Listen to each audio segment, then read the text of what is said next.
Bill Goldberg, who's making the transition from the squared circle to the wellness mat. Goldberg redefining himself through his partnership with Hemp2 Lab to launch a new wellness line of products, GALLANT, that are scientifically designed to maximize nutrient delivery and athletic performance. Here's a direct quote from Goldberg. Quote, "Throughout my career, I've maximized my performance through proper training and by paying a lot of attention to what I put into my body. I'm proud to partner with Hemp2 Lab on developing this exceptional product line that can turbocharge your performance and improve everyday life. GALLANT is a new line of health and wellness products to help keep you moving forward without any obstacles. GALLANT products have superior absorption and performance backed by science. GALLANT products are powered by a breakthrough delivery technology which provides up to 10 times higher absorption and maximum nutrient delivery into the body. GALLANT is dedicated to delivering the highest quality of natural ingredients, THC-free organic hemp, vegan, gluten-free, and made in the USA. Visit madegallant.com and enter promo code Goldberg1 for free shipping on your first order. That's www.madegallant.com and enter promo code Goldberg1 for free shipping on your first order. That's madegallant.com, promo code Goldberg1.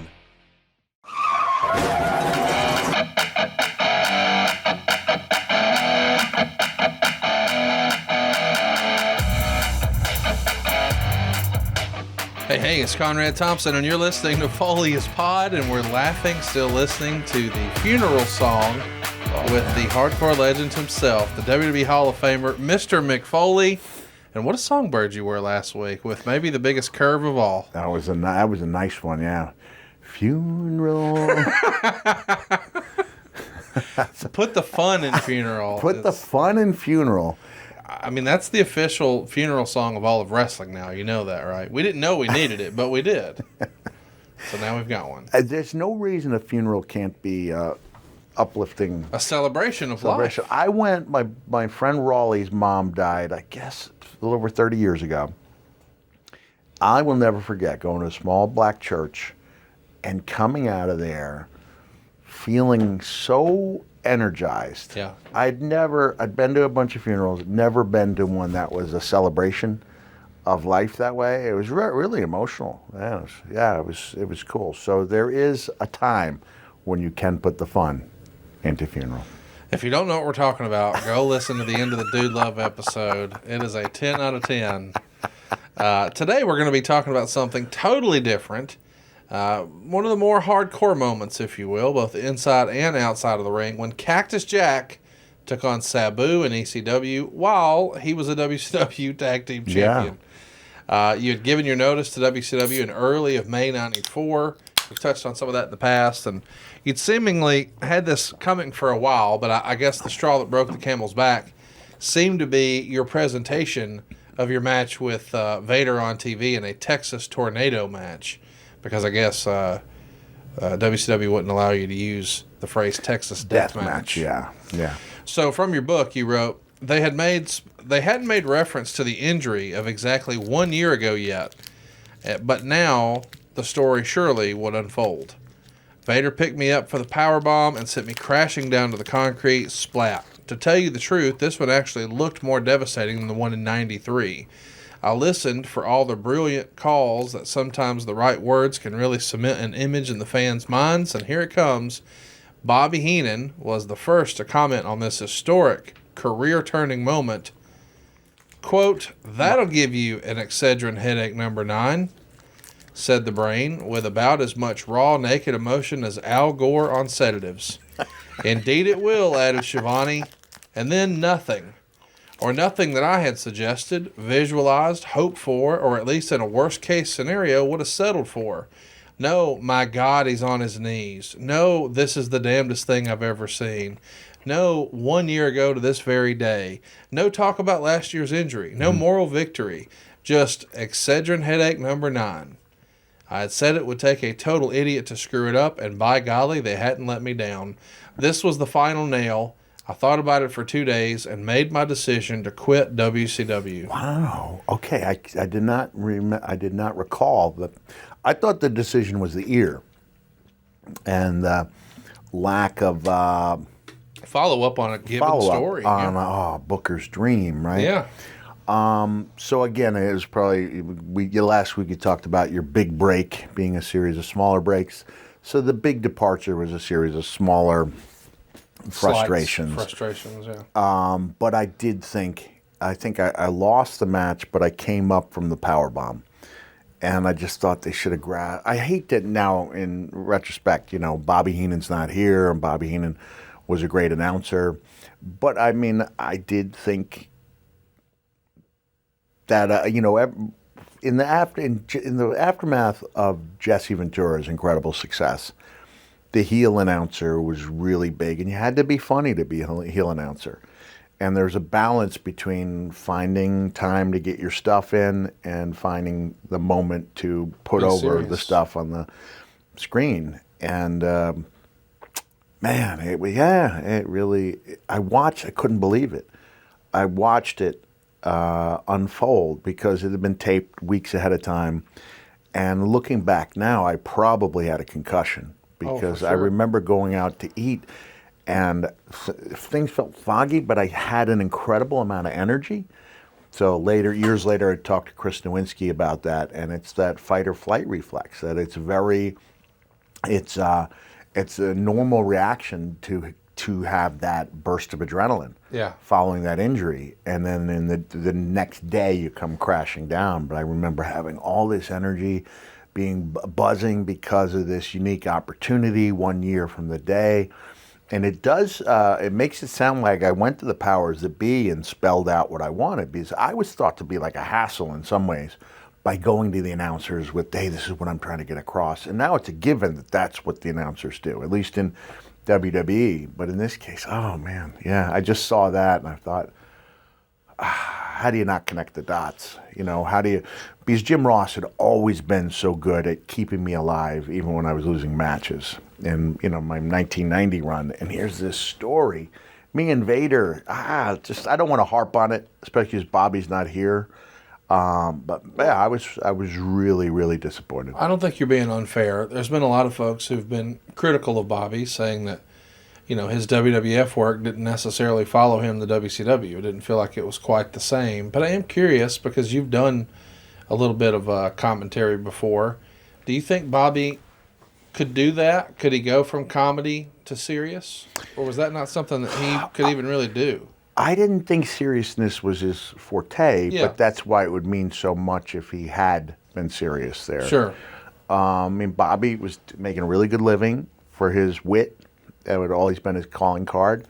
The stuff that he did that I remember him doing in WWE was largely the chemistry with Gorilla.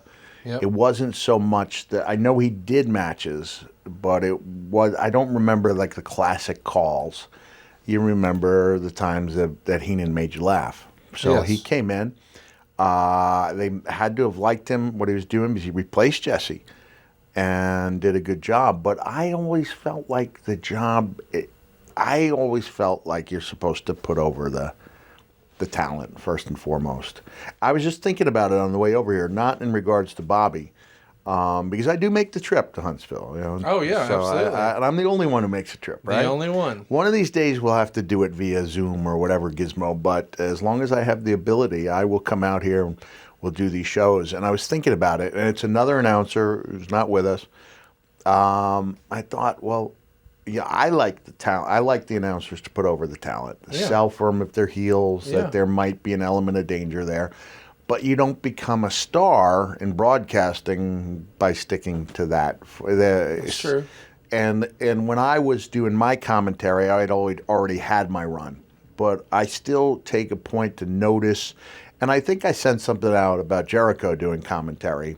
This is going back maybe a year. I was watching AEW, and I made note of the fact that as big as he is and as great a character as he is, his primary job when he was out there at the table was to put over the action. I still think that's the primary goal and role for an announcer. But if the powers that be are rewarding the announcers who don't do that, then it's pretty clear that the way to be a success is to do that, which is put yourself over, sometimes at the expense of the action.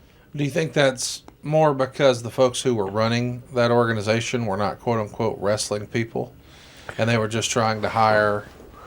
Well, they were hiring big names. Stars. They wanted Mean Broadcasters, Gene. yeah. They wanted Bobby Heenan. They felt like these were iconic voices and just likenesses that the wrestling audience would gravitate to. And they did. Yeah. And they did. I mean, it was, for me, it was a point of pride. I think Gene was making 3 times what I was when I was in WCW. And I wasn't good with that, you know. I wasn't good with that. Look, you know, people can take shots at me for saying that because it sounds a little selfish. But, I mean, I had strong feelings about the way things should be done. And a lot of times I recognize people's talents. And this is Vince. He may have wanted larger-than-life commentators who, you know, called the action secondary. But I always thought that the announcer should be putting over the talent. Oh, for sure. I think everybody agrees on that. You make the decision to quit, though. You know, we've talked about it before, but you have to at least run this past the wife. I didn't. Right? Did not. Okay. I did not run that past my wife. I believe I stayed on the couch for a few nights after that because I had 2 small children now. So if I gave my notice, and it was a 2-month notice, like I worked another 2 months, even after I gave them my notice, and to WCW's credit, they did not bury me. They gave me the tag team titles with Kevin Sullivan, then put me and Sullivan in a little feud before I left. So I left, I thought, on a high note, and I always appreciated that. But I just thought coming off the ear injury, and it wasn't followed up on, and now we've got the power bomb on the floor not being followed up on. I just thought the writing's on the wall. You don't have to be a genius or have 20/20 vision to see it. So you were clearly aware of ECW at this time in '94, just because Kevin Sullivan was making some appearances and stuff up there, right? You've long been associated with the Philadelphia wrestling scene from Joel Goodhart, as we covered in the Eddie Gilbert episode. How well did you know Paul Heyman by this point? Pretty well, because Paul and I were New York guys. I remember as we're doing the countdown for my big interview on the ramp at Super Clash, September 1991, 10, 9, 8, it's where Sting is going to come out of the box and get his revenge on me. Paul says, "Who would have thought? 2 homeboys from New York, and now we're live, you know, on TBS." So I always liked Paul, liked working with him. I was there in WCW when he was out of favor, and he was not a Bill Watts guy. Bill was not a Paul Heyman guy at all. But I really believed in Paul and his... that Dangerous Alliance was something else, man. Oh, man, that Dangerous Alliance was tremendous, right? Yeah. He had some heat there with the company. Didn't leave on good terms. Yeah. And he was working with Eddie Gilbert in ECW, and then he took over the helm. And so I always liked working with Paul. So what did you know about Sabu? I mean, Sabu these days is regarded as being this great innovator and legend, and I think most people who are listening to this probably agree he probably didn't get his just deserve. No. But he's probably, at least in my opinion, I'm curious for yours, he's like the first indie darling, indie superstar, where, you know, the hardcore collectors, they were doing the tape trading, and it could have just been him and Al Snow over and over. But those 2 guys were like, you got to see this match. Yeah. And the visual of him, even if he didn't use it in a match, but throwing his body through a table afterwards just to show people he could. Yeah. And going through it over and over and over until it finally broke. Not quote-unquote gimmicked tables, but almost a botchamania style. This table is not going anywhere. And he would just keep after it. Keep at it, yeah. that felt like something that when you saw it or heard about it, you would have been like, okay, this is interesting. This is cool. Because at that time, it was difficult to get tapes. Yes. So you had to know somebody. Yeah, his legend kind of preceded him because he was a guy, he had a really good physique at the time and for the time, but he didn't look like a bodybuilder. Right. And he could do incredible moves that required great body control and athleticism, but he did not look like a gymnast doing them. Right. So there was a sense that it looked out of control. And sometimes it was. Yeah. So, and I also, I mean, going back to reading The Observer, talking about like there were kids who were terrified of him when he came out, you know, on the gurney the first handful of times. He didn't speak. He didn't ever want to betray the gimmick, you know, being the nephew of the original Sheik. And so he was really laser focused on just creating mayhem and making the best matches possible. I guess we should add some context. Some of our younger listeners probably don't know that the Sheik was famous for bleeding, for throwing fireballs, or presenting fireballs, I guess. But also, too, he would just run through the crowd with a sword. Mm-hmm. And as a little kid, when a crazy man runs at you with a sword and then every now and again throws fire, that's pretty scary. Yeah. And now here's his relative who's being wheeled out almost in a Hannibal Lecter style mask. Mm-hmm. He's strapped down to the gurney, almost like those U-Haul dollies, and he's just strapped to the thing. Yeah. And then they let him loose. It's a spectacle, and it feels perfect for the Cactus Jack character, does it not? It does. It was like a dream match. It came to fruition because Kevin Sullivan had come from ECW, was back in the WCW fold. He was trying to create a working relationship with them, so there was like a talent exchange. And Kevin approached me about, I don't know if he approached me asking if I would do it. I don't know if it was the type of thing I had to do. Certainly the type of thing I would look forward to doing. But it was thought to be a dream match given our styles. But you had never met him at that point, him being Sabu. Maybe I'd met him on a couple indies when he was not Sabu yet. You know, like we're talking 80, 88 maybe. I see. I think he may have been Terry Superfly Esser. Okay. For a short time, and so I believe there may have been an occasion, you know, and we're talking West Virginia, Ohio indies, where it would say Bundy, Superfly, and it wouldn't be Hogan, Bundy, Superfly, and it wouldn't be Hulk Hogan, King Kong Bundy, or Superfly. I fell for that once. Yeah. I went to see Chainsaw Charlie in rural Alabama. And it was just some goof in pantyhose and baby powder. It was a fake Chainsaw Charlie? Fake Chainsaw Charlie. Jeez, okay. I didn't even know they existed. My friend tried to complain, and the promoter said, I swear to God, that's Terry Funk. And I just remember thinking, I have like 4 compilation VHSs of Terry Funk. I know for sure that he is not a foot shorter and 50 pounds heavier. It's definitely not him. There have been a few fake Foleys, you know. I'm sure. Traipsing around. Nick Foley, Dick Foley. So I saw one of those cards and I called the number and I said, is this Mick Foley? And they said, no, this is his cousin. I said, well, that's funny because I'm Mick Foley and I don't have a cousin named Dick, you know. Or that's a tangent. People don't need to hear me go. No, I think we need a run-in from Dick Foley here on the show one day. Why not? If you're out sick one week, I'll just get your cousin to do it. All right, boys and girls, you know what time it is. It's time for me to tell you about chili sleep, and I was just telling Mick about it, and here's the thing about this, Mick. Science tells us the best way to achieve and maintain consistent deep sleep is by lowering our core body temperature, and you've lived in the South. You got to have a ceiling fan in your bedroom. It's like required by law down here. Yes.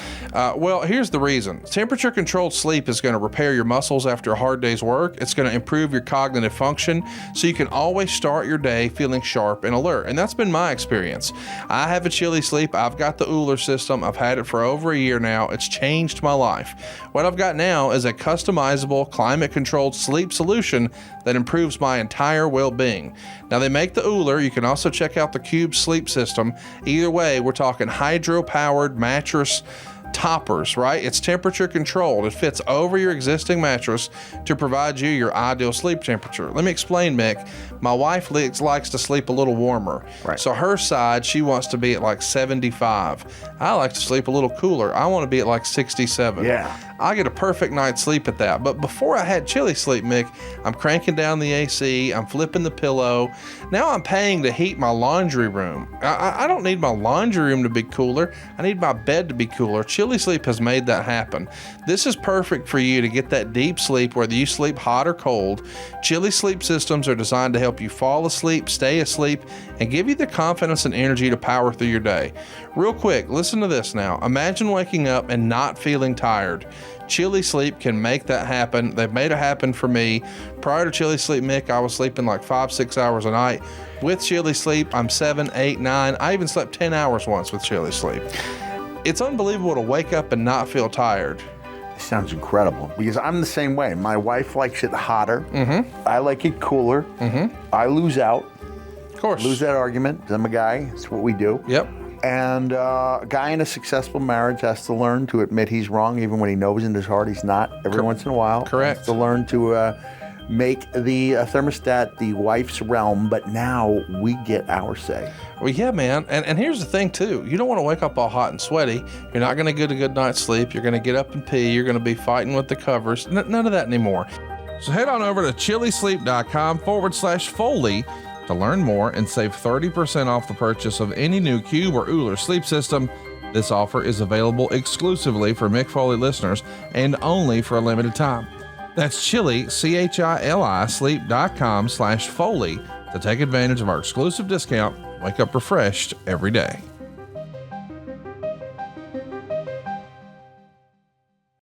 So here's the pitch from your book. Using Kevin Sullivan's help, Todd Gordon wanted to book a quote-unquote dream match between Cactus Jack and Sabu. Without uttering a single word, Sabu had captured the ECW fans' imagination with his wide array of suicidal maneuvers. Todd felt that this match would be a gold mine. I did too, but I wanted it to be my gold mine. This was a match that promoters around the country were going to want to book, and I was going to give it to them, but only when the time was right. As long as I stayed under contract to WCW, the time wasn't right. I explained my feelings to everyone involved, and in the end, I was outvoted. This was an important match for both companies, and I had to go. I thought we had a hell of a match. I later saw a tape and still thought so. Unfortunately, expectations were so high for this match that they were impossible to live up to. So just to sort of reset, you're actively working for WCW, but you know you're leaving. Right. ECW is now engaged in a working relationship because Todd Gordon is friendly with Kevin Sullivan, who's helping book WCW now. So they're going to put you on this card, but it's kind of against your wishes because you know this could be some money for me post WCW, and I'm just giving it away now. Yeah. What do you remember about, how all that came together? And the circumstances behind putting together the match? Just walk me through all that. Yeah, so I just said a few minutes ago it was something I would have been extremely enthusiastic about, and then I read from my own book, and it brought back the memory. That's right, was counting on that to be a marquee matchup that I could take around the Indies, and it did turn out to be that.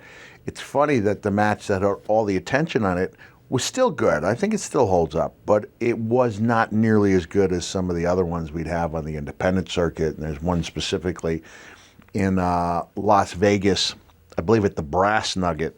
Not the Golden, not the a Brass Nugget. Yeah, it may have been the Brass Nugget. We had a titanic match that included me pile driving Sabu on the blackjack table, but not before doing the clean sweep, which I believe is a justifiable homicide in Nevada. Now, don't quote me on that, but I believe security could take extreme measures on someone who does a clean sweep on the blackjack table. It's illegal as hell. Yeah. And then uses it to pile drive his opponent on. And I had this concept for the match. I don't know if I just recently rewatched Of Mice and Men or whether I was calling on my memories of Mice and Men. But I was always so taken with the fight that Curly and Lenny have, where Lenny has no offense. Curly's a former boxer. You know, he's picking on a guy with a mental handicap. And the only offense that Lenny gets is when he grabs Curly's hand and crushes it. Now, I'm not saying I was going to do something like that to Sabu, but there was about I don't think I had any offense for the first 5 minutes of the match. And that was by design. And I think finally when I caught him with a back elbow, it got the response I was hoping for. But, you know, sometimes a concept match like that may not have been the way to go the first time out of the gate, where they want to see kind of raw, unbridled action. Right. And even in talking to Paul E. in the follow-up, you know, where some people were seen as a disappointment, he's like, Cactus, you have to understand that there were people who literally thought they were going to see a human being die. You know, so you're setting the bar pretty high when you think there's going to be a life taken, and that doesn't happen. So, even though ECW is not really a big player at this point, it's kind of a cool story to see one of the WCW champions come over and actively wrestle here. Yeah. But I am curious, how different do you think the presentation would have been if you weren't a part of WCW at the time? Yeah. Were there certain things that you would have liked to have done that you knew they won't go for that? Or could you really do whatever? And if there was a restrictor plate, it was self-imposed because you wanted to save that for when you were on your own? I think we want to have the best match that we could. Sure. Again, maybe it would have been better if I hadn't, you know, started out the first 5 minutes the way we did. But I thought it turned into a really good match. And I hurt my back that night to the point where afterwards, after standing, you would wait for hours to do your promo afterwards. Yeah. There may have been a shower. I don't think it appeared to be, it looked like a detriment to walk into that shower. I think almost every one of us would rather be in their stuff than showering with those facilities. And I remember thinking, I don't have to be here. I could go back to my room because I was really hurting. It was only the second. Had one prescription for pain medication in my life. That was after the Cactus Max Pain against the Nasties, where I took the weird bump off the table or off the ramp after the table broke on the pile driver. So we called an audible on the finish, and it resulted in a pretty bad bone bruise. And that was the first time I'd ever taken a pain pill. And I believe I had whatever the number they give you, 30 or whatever it was. And so one of the boys, knowing I was in pain, had given me something for it. So it was pretty bad for me to go down that route where I had one pain pill, because I had no tolerance, would really space me out. But I remember thinking, this is important to WCW. Yes. It had been told to me that it was important to get this match, the company, and the person over.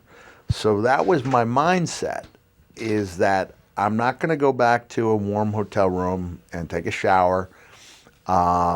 I'm in a lot of pain, in less pain now, and but I don't think I got the pain medicine until I went to Denny's afterwards.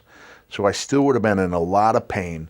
Later on, around 3 or 4 a.m., I broke out in hives over most of my body. I still don't have an explanation for that. You think it was the pain pill? I don't know if it was the sweat, sitting around, because, Cactus was, largely dressed. I don't know what it was. I don't know, but I do know that I tried to get up, and I could barely walk within hours of that match. But the pain was already, really setting in.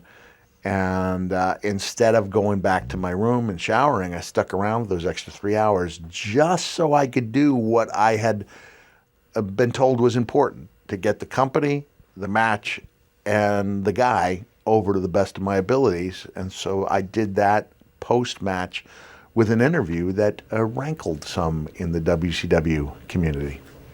So, Mick, this is probably some of your best promo work ever at this point, right? I mean, this is can you verbalize the opportunity here? Because through the confines of traditional television with WCW and the way that was done corporately, and now you're doing it as you've established, in the middle of the morning or the middle of the night, in cramped quarters, hurting, with an evil genius like Paul Heyman. This is a different animal than anything you've had an opportunity to do before, right? Yeah, it is. And it wasn't. It was not a promo I had thought about or visualized. But it's funny because we'll get to Ric Flair in a couple minutes, I'm sure, because Rick was the booker at this time and the person I talked to on the phone about the promo after he'd been told about it. But Rick, as the traveling champion, would come in, and part of his role was to make that guy local talent more valuable, and then you'd be on your way. And they did that a lot with the hour Broadway matches, or else a match where the local guy slips on a banana peel and Rick scoots over, but it's clear to everyone that this guy should have beaten the champion, and you leave the territory better than you found it. And that was my goal going into this. It was like, maybe the match was a disappointment to some, but I'm going to tell you, so I'm taking feelings that are real, which is, this guy's more extreme than I am. Right. And that hurts. So I'm going to let the audience know that their audience know they've got the most extreme guy. Maybe there was a feeling that I'd come back to try to reclaim that title. But everything that led up to the actual spitting on the belt, I thought was really heartfelt and was a nod to how much the tag title did mean to me before I spit on it. I clearly made it a point to talk about how important it was. I don't know if I used the word love when I talk about it, but I said, but I said not anymore. That something, the title meant even more to me was that of wildest wrestler. I think that's Jack Kevorkian's favorite wrestler with he was the guy that did the assisted suicide and was a big name in the news at that time. And that Sabu held those titles. And that's why this tag team title no longer meant as much. But that was my whole case when I was reprimanded, was asking if they'd actually seen it. It was reported to Rick that I'd spit on the WWE title, or the WCW title, and you know how much titles mean so much to Rick, like as the consummate champion. And I guess, did you see the video? Did you see it? And to this day, I don't think the people who reprimanded me ever saw it. And I think if they did see it, they go, that's a good promo. Yeah. Yeah. You were a victim of clickbait before that was a thing. On June 24th, it's you and Sabu face-to-face at the ECW Arena in South Philadelphia.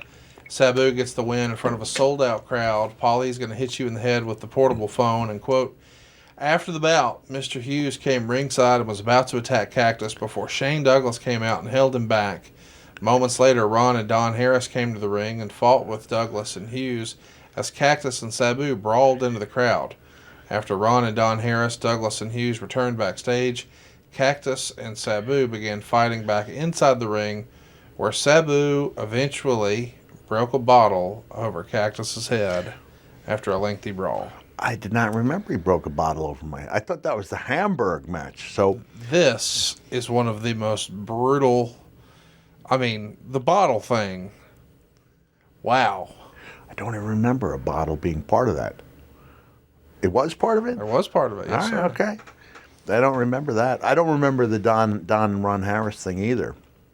But I just remember wanting to do the best job that I could for both companies. Is this your first time in the ECW Arena? Mm-hmm. What did you think of the building? Oh, it was crazy. I remember Shane coming over saying, "You're not in Kansas anymore," because it was unlike anything that I'd ever seen. From the venue itself to the fan reaction, just how diehard they were. It was cool. It was cool enough seeing that I went there immediately when I left WCW. What was ECW like to deal with your first time there? Was it mostly you dealing with Todd or Paul, or how were they just as far as handling you and all that? I think they were great. I think I'm pretty low maintenance. You are. When it I need a water and a rock energy drink. And I'm good. I'm ready to go. Yeah, it was easy. I don't need much. You couldn't ask for your own dressing room. Well, because there weren't any. How different was it from Joel Goodhart and Tri-State is what I'm trying to get to.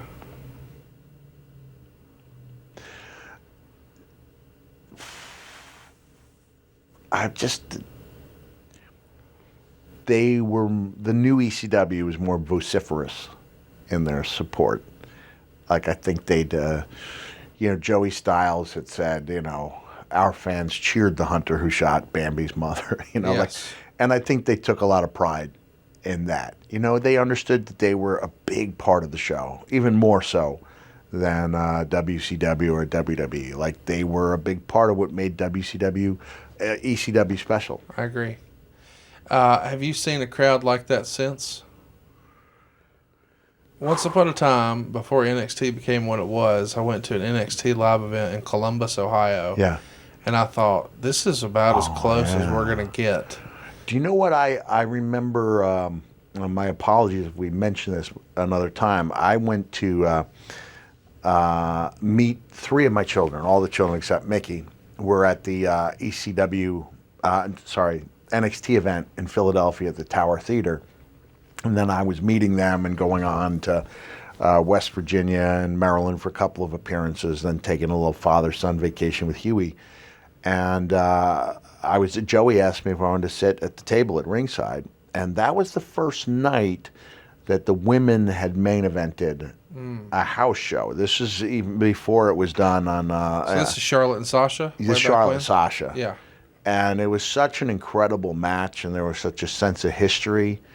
And we were backstage afterwards, and it was just so emotional. And I remember thinking, this is what I miss. Not being in the ring, but being part of something like that. And I was really grateful that my kids had a chance to see that. Yeah. But I think you're on the money. That was a phenomenal response. And I've seen elements of that in Insane Championship Wrestling out of Scotland, Over the Top out of Ireland and Northern Ireland. If you don't throw in Northern Ireland, they do not like it, okay? I've even had to include Northern Ireland on my UK tour and then come back to Ireland at a separate time, just because people get on they get all up in your grill, man, if you make that little error. So I've seen elements of it in other organizations.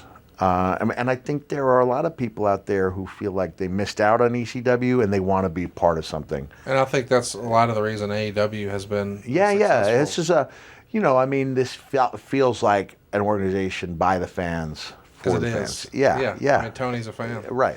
IWTV.live is independent wrestling's premier streaming service for live events and video on demand of past events.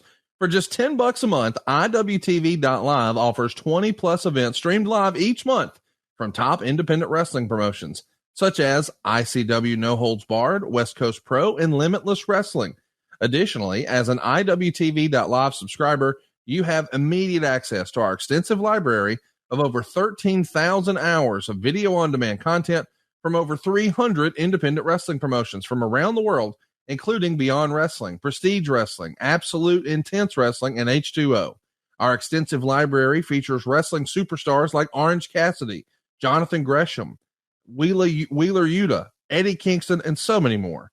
You can watch IWTV.live anytime, anywhere. IWTV.live is available on Roku, Apple TV, Amazon Fire TV Stick, including mobile apps for Apple and Android devices. There's no long-term contracts required. Go to IWTV.live and subscribe today for just $10 a month. That's IWTV.live. That's IWTV.live. And it's just $10 a month. Come on, check it out. What'd you think of Todd Gordon? I don't think he gets his just due. I mean, he put his money where his mouth was, funded a lot of great stuff, a successful businessman there, owns a jewelry store, and has done really, really well for a long time.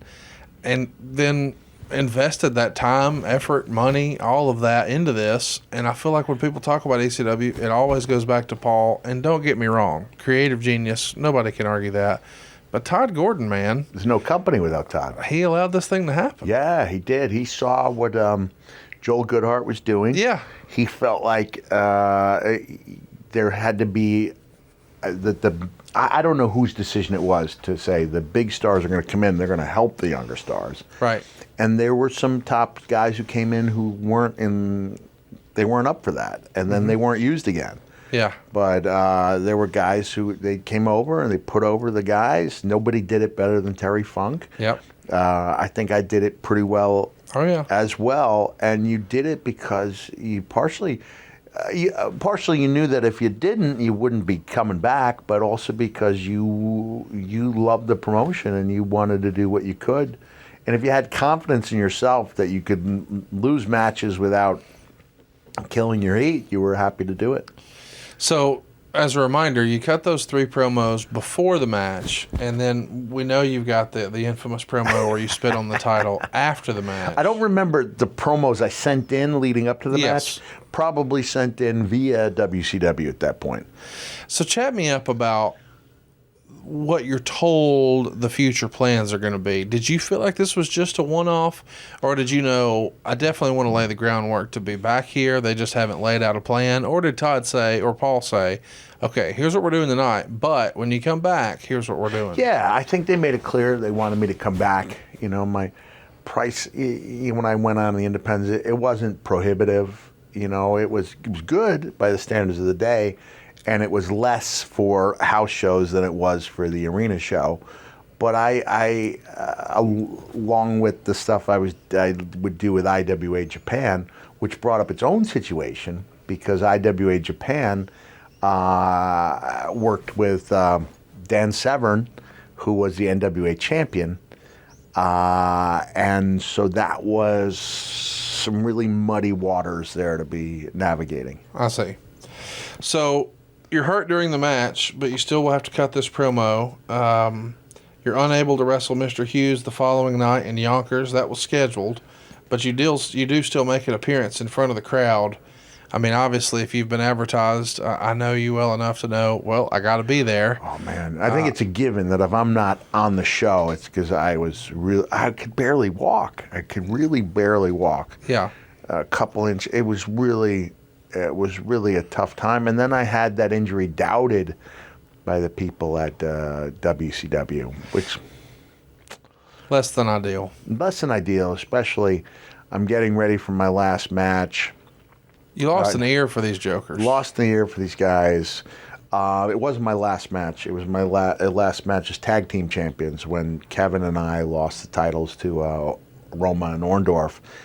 And Harley sees me trying to loosen up. He comes over and he goes, I want you to remember this. Man, or something, words to that effect of after everything you've done for them, this is how they treat you, along those lines. And I said, I will remember, Harley. I'll remember this for a long time.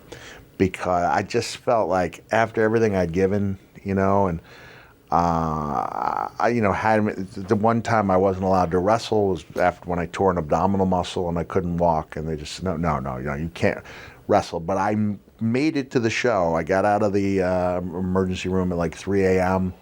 and I was at the show the next day. But so I was doing everything I could to make sure that I was in that ring every time.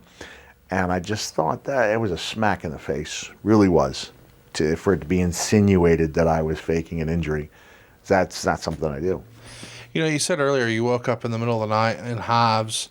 I didn't ask, but I think it bears asking since it's ECW. Were you in a hotel? Or are you bunking with one of the guys? Are you saying that we were in a hotel at that time. Yeah. Is this the Travel Lodge? This was I think it was a Days Inn or a Comfort Inn. Okay. I just know there's a pretty legendary ECW hotel. Was that the Circular Travel Lodge? Yes. Circular? Where somebody ran away from New Jack and then ran in the circle and ran right back to him. Yeah. I could see that happening. Yeah, that happened. This was before we got kicked. I'm assuming we were asked to leave or kicked out, but I was at the Comfort. And then I was able to get a ride from a fan to the hospital at like 6 a.m. How does one procure a ride from a fan to the hospital at 6 a.m.? You can't call Fans R Us. Did you just know a local fan? I think somebody called my room, and I was like, not like a prank, but to talk. And I was like, I need a ride to the hospital. and I got that ride. Wow. So, what was the party scene like for ECW? I don't want you to name any names necessarily, but it's been said a lot that, well, it's not exactly the WWF or WCW locker room. Look, I wasn't a party guy, so I was not included in most of the reindeer games. Sure. You know, it was just understood that wasn't my deal. Right. You know, I rarely drank. I had never taken a recreational drug in my life. I'd only had one prescription for pain pills, and that was when I was, 9 years into a career that involved a lot of pain. And I didn't see a lot of it because I didn't go out late at night. You know, I was pretty much a hotel guy. Once in a while, I'd go down to I would Hang out with the guys. Hang out with the guy once in a while, but once in a great while. So I wasn't even aware that like Sandman was the extent to which he was intoxicated, Sure. even after we'd wrestled. You know, so I don't know. In some ways, like Stephanie McMahon described me when she did the foreword for the Santa memoir as being like. She put over a couple of great compliments and then said, and somehow to find the exact quote, naive all at the same time. And I was, in some ways I was naive to everything that was going on around me. So, after the Sabu match, you've got this infamous promo where you spit on the tag title. Yeah. Hello, ECW. It's your friend Cactus Jack, bringing you tidings from World Championship Wrestling. What this belt here says is that Cactus Jack is one half of the best tag team champions in the world. And it means a lot to me because people say it's the first belt, it's the first title that Cactus Jack has had in a long time, and it is indeed very dear to me. And then you spit on it and throw it on the ground. Yeah. Not anymore. Not anymore. You think it's nice for Cactus Jack to come in, give one of the performances of his life, lose, walk away, saying, I still got a title, but it's not true. Bang, bang. Because tonight I lost 3 titles I've held for the last 5 years. Most suicidal wrestler, ugliest wrestler, and Jack Kevorkian's favorite wrestler. So there's one of 3 paths that Cactus Jack can choose. Concede the title? Never. Bang, bang. Outdo Sabu? But looking at my battered body, it's not physically possible. And there's a third path, the road less traveled, that Cactus Jack wants to see his smell feet upon. I don't know about that. And that is simply to eliminate the competition. Eliminate the competition. Eliminate the competition. Sabu, I got nothing against you except you're this much better than me. Not anymore. How will you fly when you don't have a foot? How will you speak when you don't have a tongue? How will you hear when you're not just pissing out the ear, but the whole ball of wax?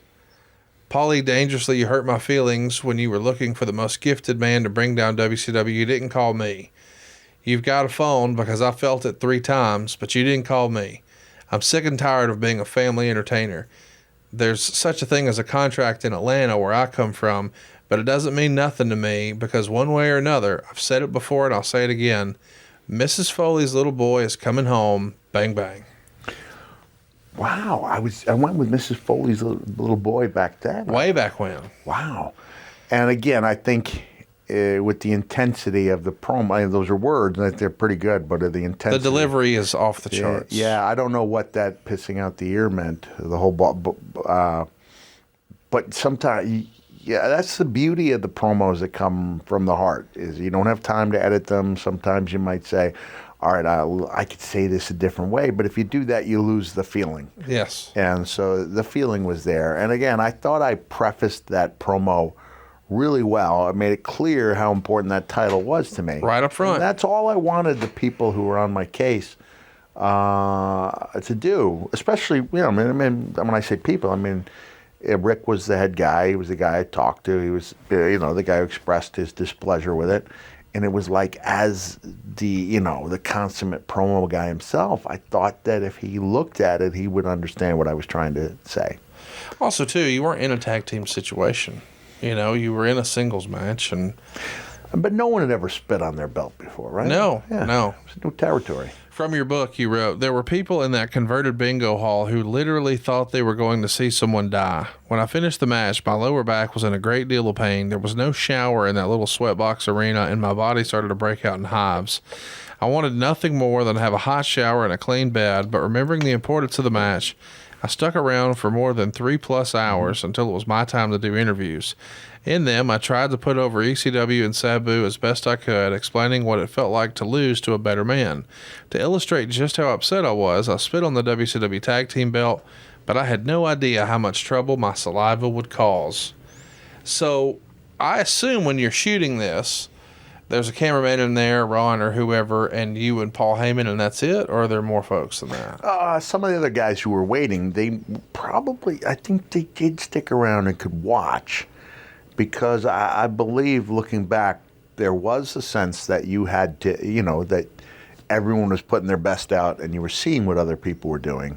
And so that would create in you a need to try to live up to or top what other people were doing. Sure.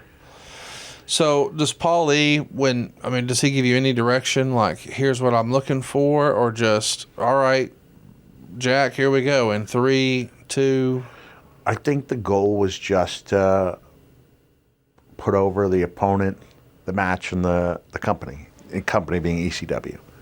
And when the scene closes and you finish, what's Paul's reaction? We all liked it.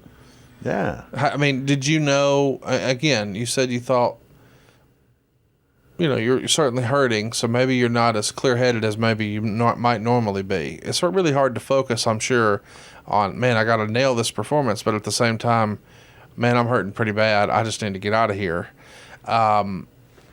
Did you know that, did it feel special to you, or were you looking for validation? Like, what did you think? How was that? It did feel special.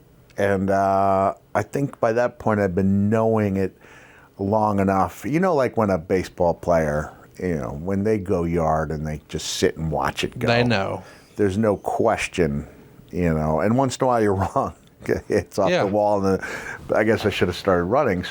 But I think by that point I had the reps in, and I knew when something was good, and that felt like it was really good.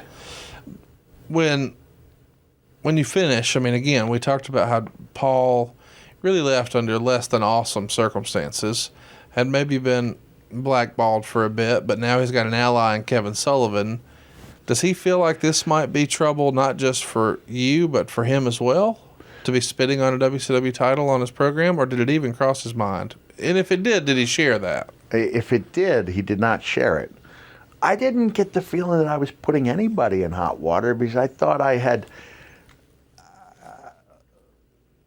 more than covered how fond I was of that title belt before spitting on it. In your book, you wrote, the phone rang as I prepared to head to center stage for a match with Orndorff and Roma. Janie Engel was on the line. Let's press pause now.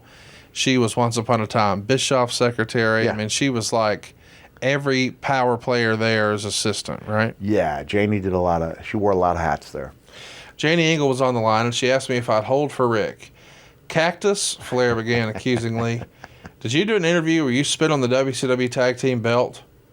Now, someone had told me that Gene Okerlund had stooged off my ECW interview. I wish I hadn't said stooged. Gene's not here, and he's a company guy. That's not necessarily stooging, but okay, great.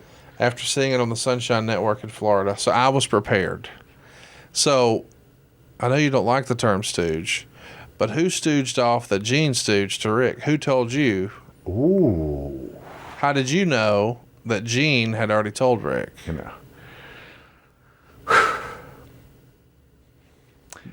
I don't know. Gene's not here to be upset, so. I don't. You had some ally somewhere, though. I guess so. I can't remember. So, I was prepared. Yeah, Rick, I did. Did you see it? And Flair seemed taken aback by my tone. Why would you do an interview where you spit on the championship belt, he asked. Well, Rick, I explained to my boss with even more excitement in my voice. I wanted the fans to understand that as much as I valued that belt, I valued my pride a little bit more. By spitting on the belt, I felt that I was adding an exclamation point to that fact. I knew how important this match was for WCW, so I wanted to give it a little something extra. With that, Flair said he needed to take another call. I was all fired up. Fuck him, I silently mouthed while raising my middle finger in a stone cold salute. When Flair got back on the line, he said he had to go, but that he talked to me at TV. It would be great to say that I went there and verbally tore Nate a new asshole, but the truth is, not wanting to create waves, I apologize for disrespecting the image of the belt, and Flair was pleasant enough about the whole thing. Yeah. So you're annoyed. I assume you live in Atlanta at the time. You get down to center stage. Do you just go straight and find Rick and try to make it right? Probably. There were only a few times where Rick and I had crossed words. And 2 of the times he came back later and either apologized or gave explained his frame of mind, which I appreciated. And one time he apologized in front of the boys, which was unusual. And that was after, I think it was after the Nasty Boys tag match with me and Max. Right. He said that when he got home, it was all his kids were talking about. And he gave that, he chewed us out for, I guess, going backstage or, around the ring too often. Right. And then he came back totally, and when I say unnecessary, I mean, he didn't need to do this. In a positive way, he didn't need to do that, but he said, hey, I was tough on these guys, but when I got home, that was the match that my kids were talking about. It's all they were talking about. And he said, so I'm sorry, which was really nice. So you can't, that's part of being the boss, is you get people fired up at one time or another, but I'm angry at every boss I've ever had, from washing dishes to landscaping to bartending to wrestling. So I think that just goes with the territory that people get mad at the boss. Yeah, I mean, frustrating is the feeling you had to have most of all, because here you are not really wanting to do this match. Yeah. And wanting to save it for yourself, and you've already put in a notice and they made you tag team champion. Like, it's not as if you're really loving your WCW experience. Yeah. But I feel it's interesting that in spite of all that, I think a lot of people would have been, well, piss off. But instead, you went and tried to acquiesce and apologize and make it right. Did you think it was because Rick was sort of the elder statesman? He was the more veteran figure. You respected him. You wanted to keep the lines of communication open in case you wanted to come back. Why would you apologize? I think I tried to see it through his point of view and how important the titles were. I'll argue that there's no comparison between the WCW World title and the tag titles, just on how they're portrayed. And yeah, I think you make the same correlation with WWE and the way they treat the tag belts. The singles belt has always been the big thing. Yeah. Yeah, I tried to see it through his eyes and could see why it would be upsetting. Although I still wish he would watch that promo. If you had to do over again, would you still apologize? Do you regret apologizing? Honestly, I did not remember apologizing until you wrote that. So, no, I don't. I made it really clear how proud I was of the promo, and I think I probably prefaced the apology by restating how proud I was of the promo. I can't remember word for word, but yeah, I probably would. If your boss is the guy most synonymous with the title, and keeping in mind how much it meant to him, I probably would apologize again. All right, let's take a quick timeout and let's move from one WWE Hall of Famer to another. I'm talking Bill Goldberg, who's making the transition from the squared circle to the wellness mat. Goldberg redefining himself through his partnership with Hemp2 Lab to launch a new wellness line of products, GALLANT, that are scientifically designed to maximize nutrient delivery and athletic performance. Here's a direct quote from Goldberg. Quote, throughout my career, I've maximized my performance through proper training and by paying a lot of attention to what I put into my body. I'm proud to partner with Hemp2 Lab on developing this exceptional product line that can turbocharge your performance and improve everyday life. GALLANT is a new line of health and wellness products to help keep you moving forward without any obstacles. Gallant products have superior absorption and performance backed by science. Gallant products are powered by a breakthrough delivery technology which provides up to 10 times higher absorption and maximum nutrient delivery into the body. Gallant is dedicated to delivering the highest quality of natural ingredients, THC-free organic hemp, vegan, gluten-free, and made in the USA. Visit MadeGallant.com and enter promo code Goldberg1 for free shipping on your first order. That's www.madegallant.com and enter promo code Goldberg1 for free shipping on your first order. That's MadeGallant.com, promo code Goldberg1. Woo Wings, a virtual restaurant concept from the man himself, the Nature Boy Ric Flair. Enjoy the legendary flavors and world championship wings by ordering with your Uber Eats or Postmates app. Woo Wings is now open in Nashville, San Antonio, Jacksonville, Florida, as well as Huntsville and Tuscaloosa in Alabama, with many more locations coming soon. Try the only chicken wings worthy of carrying the name of the 16-time World Heavyweight Champion. Tell him, Nate. Wings! Legendary flavors, World Championship wings! Woo! Woo Wings! Yeah! Woo woo! I know we really talked mostly about the promo in this and the build and just your circumstance, but when the match was over, what did you think of Sabu? Oh, man. I was always a, big Sabu booster. The most frustrating thing about wrestling Sabu is that he never seemed satisfied. That it was always like, oh, sorry, just didn't have it today. And I don't think there was ever a match we had.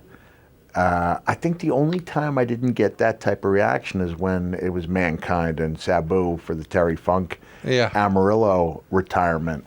And that was the one that I thought was probably our least noteworthy match. But he liked it. I think so. Wow. But he was almost impossible to please, which is an attribute in some ways. But it's a mark of successful people. Yeah, but there has to be a limit. Yes. There has to be a time, yes, especially when, and I think this is a lesson for younger wrestlers. You have to make that guy who you just worked with, you should make him feel special, and maybe you frame your responses, within that context of not wanting someone else to feel less enthusiastic about the match after they see your reaction. Yeah. So that was my only qualm with Sabu, is that he was really, really tough to please. Even after the Las Vegas match, I'm not sure he was happy with that one either. So, when the match is over and you're done, do you remember it meeting Todd Gordon or Paul Heyman or Sabu's expectations? I mean, I know you said that Sabu was never really happy, but this was this dream match that they wanted, and you didn't really want to do it, and you wound up hurt and sort of worse for the wear, and then get monster heat for the promo. But was it at least a worthwhile venture, do you think? Well, it was, because it was, it did not go unnoticed by Paul and Todd. Correct. How much effort I put in, not only in the match, but the main goal, which is to make sure that company was left in a better situation than it was before I arrived. And even if, there was no measurable way of noting that, they could see that was my attempt. And then the next day, hey, look, maybe other people are going to question my injury. Paul didn't question whether or not I was injured. It was very much appreciated. But yeah, it was, man, that did lead to a lot of negativity. Trying to do the right thing led to a lot of negativity. Can you contextualize how big of a moment that promo was for your career? I mean, in this 30-year career here, that promo almost feels like the first of many great promos. Don't get me wrong, there were other segments that were very entertaining. Sting's last birthday was Sting's last birthday and all that stuff. But this feels different. It feels more intimate, a tighter shot. I mean, you could almost see the evolution of that character to what ultimately Mankind would be. Just the way it was, the whole presentation, and the way you use your voice and up and down and all over the place. That's really like one of the first great promos of your career, is it not? I'd never heard it phrased that way. A definite real emotion going into that. Yes. Into that. So it was not just a storyline, and it obviously was post-match, so it wasn't there to build interest. There was no show me the money moment where you're talking about the date coming up. It was just, I was just there, waited those 3 hours so I could put over the company and the opponent. But, I mean, I hear you say that, but at the same time, we learned a lot about your character in that promo. A lot about your character. About the titles you took the most pride in. That's an interesting, I don't know. I've always felt like that promo is one that I think if a wrestling promoter or booker or someone was maybe on the fence about, hey, should we bring this guy in or not? You watch that and you're like, yep, sign me up, need him. Because it showed your range. I mean, there's a lot of guys who can do a wrestling promo where they're just shouting at each other. Yeah. Well, let me tell you something, brother, next Saturday, you know. That wasn't what that was. And that felt like there was, it showed the world there was another gear to Mick Foley. Look, this is a shout out to Jericho here, but if I say, use the phrase freeform jazz exploration, not many will recognize that as a Spinal Tap reference, you know, when the band is falling apart and then they just decide to do the freeform jazz exploration. So in some ways, the standard promo was like a hit song. Yes. You got your chorus, your harmonies, you know, boom, refrain, and you're out. Yeah. And Paul allowed you to do a freeform jazz exploration every time you went there. So you could get into you had the luxury of trying new things. And they didn't have to all hit. Because Paul, I think he realizes that, you know, going back to the baseball adage, you know, nobody leads the league in home runs without a healthy dose of strikeouts. That's right. Like, you go up there, you take your swings, and there's nothing wrong with being a singles hitter, but no one remembers the singles. That's right. You know, you want to take those titanic swings and hope you connect once in a while. Well, this one did, and I'm glad we got to relive it today. And boy, you're connecting with people every week on Cameo, cameo.com/Mick Foley. And as you're getting this week's Cameo ready, I want to remind everybody that next week we'll be discussing another big moment in your career, Vengeance 2007. You're going to come back to WWE to help promote Hardcore Diaries, at the time, your latest book. We'll also discuss Vince McMahon blowing himself up in a storyline. You being booked as a part of a 5-way match for the title at Vengeance Night of the Champions against Cena, Lashley, Booker, and Randy Orton. We'll also talk about you wrestling Umaga in Richmond, Virginia. And, of course, sadly, that fateful night in Houston where Chris Benoit just doesn't show up. Yeah. And then the next day, and so we'll start off having a lot of fun and then maybe not finish with a lot of fun, but you can always have some fun at cameo.com/Mick Foley. Be sure to use that promo code Foley20 and save, guess what? 20%. It's perfect for a holiday or an anniversary or a birthday or whatever. And we got costume changes and so much more. Hey, I believe we've heard me do My Way. Yes. But without music. Correct. Okay, so what we're going to do is we're going to give you the I'm changed for those of you who have not made that financial decision to be what packages does it get the video? Well, you can watch it on YouTube for free. Oh, you can, but you can of course get it early and ad free over at adfreeshows.com. And boys and girls, if you're just listening, you need to see the video. This is unlike any other podcast that we do. It's shot in person in 4K with boom mics against a green screen, so we can have some fun and show some video in the background. But more importantly, you get to see the way we end our shows, which is Grillo's favorite part every week. You like this, huh? And last week, as we talked about at the beginning, we had last week was just spectacular with the funeral song. I mean, I wasn't ready for it. It was a 10 out of 10. I was going with it, and then when you said fun and funeral, You put the fun in funeral. I just Funeral. no one would believe it if we tried to recreate it or explain it. No one would believe it. By the way, I've got to get you my YouTube password. So Oh, okay. All right. Okay. All right. So here we go. Ready?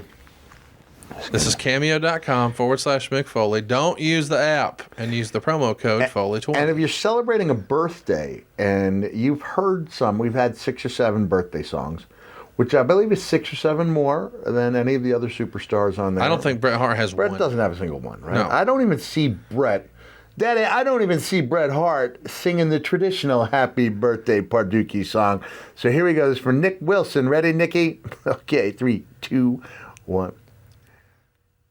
How, Nicky Wilson, my man, my main man, my brother from another mother, because the two of us, the dude and Nick Wilson, share a birthday June 7th. I know we are going back in time just a little bit here, but it was Matthew Wilson who said, Daddy, my older brother is a big pro wrestling fan. I think he would love a birthday video from you. And now, Nick, I know you make it a point not to tell your older brother, your younger brother, what it is you want. So we are left to surmise, and dude believeth that what you need, what you deserve, is dude's gift of song. Birthday. Oh my goodness, what a performance that was.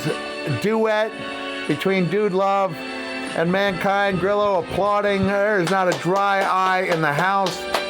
If you're listening, oh my goodness, Nick Wilson, sorry. Wish you the very best, my friend. On June 7th, I will think of your birthday if you promise to think of mine. Oh my goodness, and you will not believe this, but I just checked the record. The record shows your brother knows it's your birthday. Yeah. Happy birthday, Nick. May all your days be nice. And look at there. Hey, we were just saying Bravo. that when you've gotten a hold of it. Yeah, you did right there. And I think this one is still sailing out of the ballpark. And I hope Rick or Nick really enjoy it. Whoever you are, I hope you enjoy. Dude, I love the little tease. You teased saying ass a few times and never did it. Did I really? Well, Worcester, Mass. Oh, yeah, that's right. I thought you were gonna say I kicked Rock's ass. That's right. I could. But you always cleaned it up every time. I was like, man, he's teased ass a few times. And Yeah. false finish on the ass. Didn't even know that. But anyway, I love doing these things. If you guys are out there, give me, Throw him a curveball, boys and girls. I don't know that he's ever done a real funeral song, but I think it could start being a thing. You may have created a whole new damn industry. a whole genre. I mean, the compassion business instead of a very solemn card. Right? Imagine if Paul Bear was still here to do them with you.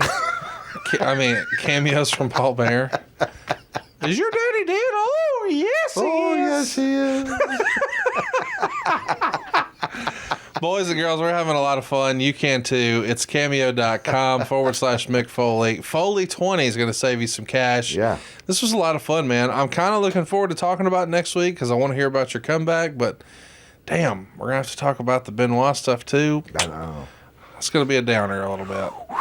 That's going to be, will be tough, but I was there and could give you raw emotions of what I was feeling. One of the worst days, and for anyone who loved the business. Yeah. What a terrible day. How do I segue and make this happy? Well, we're going to finish with a Cameo song at the end of next week, too, because that's just what we do. So until then, boys and girls, let's hum that funeral song and let's tip one back. One of the Rock's drinks, if you could find one. And tip it for Rick or Nick or whoever just had a birthday. To make sure we leave on a happy note, let me... the glasses were literally just thrown. I don't even know where they are. So this is a different type of... This is not quite the same Dude Love with reading glasses. But a funeral Going to a funeral. Yeah. Happy funeral. Let's put the fun in funeral. Hey, thanks everyone, and thanks for the opportunity to, play a little part in your weekly life. It's much appreciated and not forgotten. And look for our funeral shirts next week, right here on Foley is Pod. Thanks, everybody.